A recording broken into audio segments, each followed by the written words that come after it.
अस्सलाम वालेकुम दोस्तों, कैसे हो? उम्मीद है कि सब खैरियत से होंगे।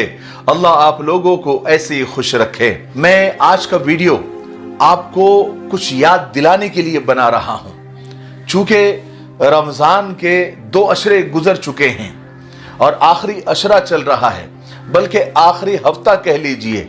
आज 23वीं शब है, तो मैं 10 ऐसे काम की तरफ आपकी तवज्जो लाना चाहता हूं या आपको याद दिलाना चाहता हूं कि अगर आपने अभी 20, 21, 22 दिन में अगर वो काम नहीं किए हैं तो आप अब बचे हुए जो दिन है उसमें उसको करने की भरपूर कोशिश करें। अल्लाह बड़ा गफूर रहीम है। अल्लाह ताला हो सकता है कि आखिरी अशरे की बरकत से, शब कदर की बरकत से हमारी कमियों को माफ कर दे। अगर मैं ईद के बाद ये सब काम आपको याद दिलाता तो शायद आप कहते कि काश आप रमजान में ही याद दिला देते या कुछ दिन बचे होते तभी याद दिला देते, तो शायद हम कर देते। लेकिन अब वक्त चला गया और अभी आप याद दिला रहे हैं, इसलिए मैंने वक्त रहते ही 10 ऐसे काम हैं जो अगर हमने अभी तक नहीं किए हैं तो बचे हुए दिनों में हम कर सकते हैं। अल्लाह ताला हमें माफ करने वाला है। सबसे पहला काम, रोजा रखना। इसका तो कोई ऑप्शन है ही नहीं, ये तो रखना ही रखना है। लेकिन अगर अभी तक किसी ने रोजे नहीं रखे हैं या छोड़ रहे हैं, लापरवाही कर रहे हैं, तो कम से कम उनसे दरखास्त है कि बचे हुए जो अभी 5-6 दिन है, आखिरी हफ्ता है, उसमें तो कम से कम रोजे रख ले और छोड़े हुए रोजे के लिए इस्तग़फ़ार कर ले, अल्लाह से माफी मांग ले। क्योंकि रमजान में रोजे छोड़ देना ये एक बहुत बड़ा गुनाह है, और जो छूटे हुए रोजे हैं उसका जो भी फिदिया है, कफारा है, उलमा से पूछकर वो दे दे। नंबर 2, तरावी का एहतमाम। तरावी का एहतमाम अगर आपने अब तक नहीं किया है तो कम से कम बचे हुए दिनों में बची हुई तरावी का एहतमाम कर ले और छूटी हुई तरावी के लिए आप इस्तग़फ़ार कर ले। देखिए, तरावी अलग सुन्नत है और कुरान पाक सुनना ये अलग सुन्नत है। तो तरावी का भी एहतमाम करना है और कुरान पाक भी सुनना है। और अगर आपने अभी तक नहीं सुना है तो अल्लाह माफ करने वाला है, लेकिन बचे हुए दिनों में आप उसका एहतमाम करें। नंबर 3, कुरान पाक की तिलावत। तरावी में कुरान पाक सुना जाता है। जब तरावी छूटी है तो जाहिर है कि कुरान पाक भी छूट गया होगा, नहीं सुना होगा। इसलिए कुरान पाक की तिलावत ज्यादा से ज्यादा करें। साल में 2 मरतबा कुरान पाक खत्म करना कुरान पाक का हक है, और रमजान और कुरान पाक का गहरा ताल्लुक है, क्योंकि कुरान पाक को अल्लाह ने रमजान में ही नाजिल किया है। इसलिए आप एक तो तरावी में कुरान सुने, वहां अगर कमी रह गई है तो कम से कम आप रमजान में खास तौर से कुरान पाक की तिलावत करें। बहुत सारे लोग हैं जिनको कुरान पाक अटक अटक कर आता है, तो वो बोलते हैं कि हमको आता ही नहीं है, बहुत अटकते हैं। आपको पता है अटक कर कुरान पाक पढ़ने का डबल सवाब है। वो कैसे? वो ऐसे कि एक तो कुरान पाक पढ़ने का सवाब है, और अटक अटक कर पढ़ने से जो आपको तकलीफ हो रही है उस तकलीफ पर भी अल्लाह देते हैं, नेकियां देते हैं, सवाब देते हैं। इसलिए अगर अटक अटक कर भी पढ़ रहे हैं तो आपको सवाब मिलेगा, डबल सवाब मिलेगा, है ना। और अगर किसी को कुरान नहीं आता है, बिल्कुल भी नहीं आता है, तो वो भले सीखने की कोशिश करे, उस पर भी कुरान पाक की तिलावत का सवाब मिलेगा। नंबर 4, आपने सहरी या बिना सहरी के रोजे रखे होंगे। देखिए, बिना सहरी के तो रोजे हो जाते हैं, ये मसला है, कोई हरज नहीं है। लेकिन सहरी करना सुन्नत है और सहरी का अलग से सवाब मिलता है। इसलिए बचे हुए दिनों में सहरी के साथ रोजे रखने की कोशिश करें, क्योंकि रमजान में हर नेकी का सवाब 70 गुना बढ़ जाता है। यहां तो यानी एक सीजन है नेकियां कमाने का। आप सोचिए, एक बिजनेसमैन जो होता है या एक ताजिर जो होता है, वो सीजन में दिन रात एक कर देता है, लेकिन ज्यादा से ज्यादा पैसे कमाना चाहता है। इसलिए रमजान नेकियां कमाने वालों का सीजन होता है। तो इसमें आप छोटी छोटी नेकियों को भी न छोड़े, क्योंकि सबके भाव बढ़े हुए हैं और अल्लाह ताला के ऑफर पे ऑफर चलते रहते हैं रमजान में। ठीक है। नंबर 5, अगर आपने अब तक रमजान में तहज्जुद का एहतमाम किया है, और अगर किया है तो आपको सलाम है, अल्लाह ताला आपकी मेहनत को, आपकी तहज्जुद को, आपकी दुआओं को कबूल फरमाए। लेकिन अगर आपने अब तक तहज्जुद नहीं पढ़ी है या सुस्ती की है तो रमजान की बची हुई रातों में आप तहज्जुद का एहतमाम करें। हालांकि तहज्जुद नफिल नमाज है, लेकिन रमजान में नफिल का सवाब फर्ज के बराबर हो जाता है ना। नंबर 6, चूंकि आखिरी अशरा चल रहा है और आखिरी अशरे में शब कदर की तलाश करने का हुक्म है। आज तो 21वीं शब तो गुजर गई, आज 23वीं शब है, 25, 27 और 29 बची हुई है और आज की मिला की चार शब है। तो ये चारों शब को जो बची हुई है आप उसको बिल्कुल मिस न करें।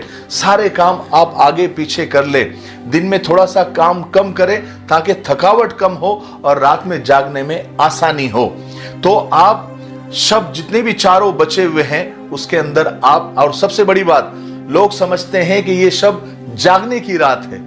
जागने की रात नहीं है, ये इबादत की रात है। अगर आपकी इबादत की नीयत है तो आप जागे, वरना फिर आप ईशा की नमाज बाजमात पढ़ के सो जाएं और फजर की नमाज बाजमात पढ़े सहरी वगैरह करने के बाद, तो भी आपको सवाब मिलेगा। लेकिन जाग कर आप फालतू काम ना करें, गुनाह ना करें, उससे जो है गुनाहों का भी भाव बढ़ जाता है। इसलिए जो है जो बचे हुए रातें हैं उसके अंदर आप इबादत करें और खूब सवाब लूटे, नेकियां कमाएं, क्योंकि शबे कदर में इबादत का सवाब बेइंतहा बढ़ जाता है। शबे कदर का सवाब यानी एक रात का सवाब 1000 महीने की इबादत से बढ़कर है और 1000 महीने को मिलाकर 83 साल होते हैं, 83 ईयर्स। यानी एक रात इबादत करके 83 साल की इबादत का सवाब हम ले सकते हैं। अगर आप इसको हिसाब लगाए, कैलकुलेट करें, तो शबे कदर में 1 घंटा इबादत करने का सवाब 2 साल इबादत करने का सवाब है। शबे कदर में 1 मिनट इबादत करने का सवाब 55 दिनों से ज्यादा है। शबे कदर में 1 सेकंड इबादत करने का सवाब 22 घंटों से ज्यादा है। यह शबे कदर की फजीलत है। और आपको तो मालूम है कि आखिरी अशरे में होती है 21, 23, 25, 27 और 29।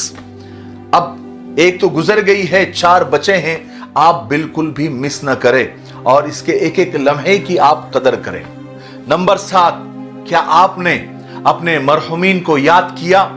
जो आपके माँ बाप है, आपके रिश्तेदार है, आपके दादा दादी है, अब्बा अम्मी है, जो कब्रों में चले गए हैं, जो मरहूम हो गए हैं, कब्रों में पड़े हैं और आपके इसाले सवाब का इंतजार कर रहे हैं। क्या आपने रमजान के इतने दिन गुजर गए, आपने इसाले सवाब किया, उनके लिए कुछ किया?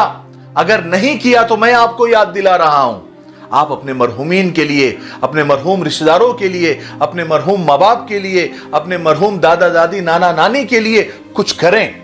आपके बस में हैं, उनके मगफिरत के लिए इसाले सवाब करें। आज वो एक सुभान अल्लाह के भी मोहताज है। हमारे इसाले सवाब से अगर उनको अजाब कब्र हो रहा है तो वो हट जाता है।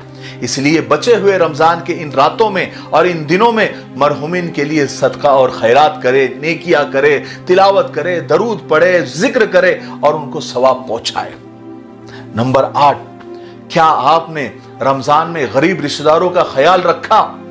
आपने तलाश किया कि आपके गरीब रिश्तेदार किस हाल में हैं और किस हाल में रमजान गुजार रहे हैं? क्या उनकी सहरी इफ्तारी का क्या हाल चल रहा है? ईद करीब है, क्या ईद की तैयारियां जैसे आपके यहां जोरों शोर से चल रही है, आपके रिश्तेदारों की यहां भी चल रही है? क्या आपके गरीब रिश्तेदार आपके नजर करम का इंतजार तो नहीं कर रहे हैं? आपके मदद के मुंतजिर तो नहीं है? उस तरफ ध्यान नहीं गया है तो मैं आपको ध्यान दिलाता हूं, उस तरफ आप तवज्जो दे और उनकी मदद करें। नंबर 9, रिश्तेदारों से अगर निपट जाए तो गरीब पड़ोसी का हाल चाल भी पूछ ले, महल्ले की बेवाओं की खबरगिरी भी कर ले और यतीमों के सरों पर हाथ भी फेर दे, उनकी भी मदद करे। रमजान इसीलिए तो आता है। रमजान गमखारी का महीना है, लोगों की मदद करने का महीना है, इंसानियत को बरतने का महीना है।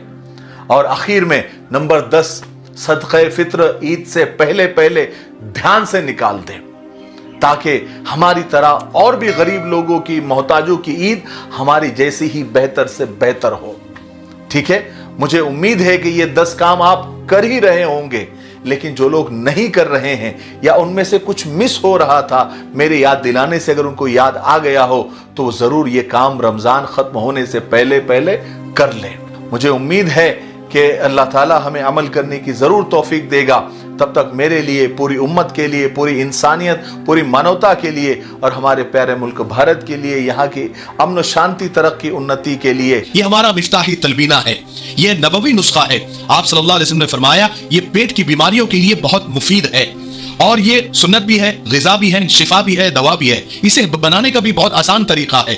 एक गिलास दूध में 2 चम्मच तनबीना डालकर इसे उबाल ले, खीर की तरह बन जाएगा और फिर इसमें शहद या शक्कर डालकर आप भी पिए, बच्चों को भी पिलाए। घर में हर एक उम्र के लिए ये मुफीद है।